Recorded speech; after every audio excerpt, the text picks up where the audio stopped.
यहाँ देखिए भीड़ कितना ज़्यादा है रेलवे स्टेशन पर।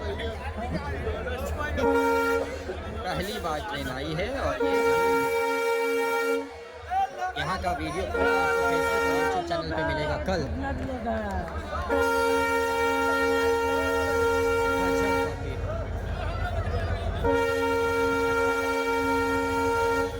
क्रेज देखिए लोगों का, सिर्फ ट्रेन देखने के लिए इतना आश्चर्य।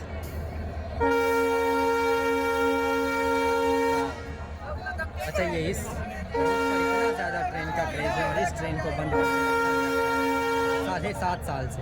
ये अन्याय था इस क्षेत्र के लोगों के साथ। धन्यवाद उस माननीय सांसद रामप्रीत मंडल का, जिनके अथक प्रयास से आज ये ट्रेन परिचालन शुरू हुआ। खूबसूरत आज इन सबों की दुआ जरूर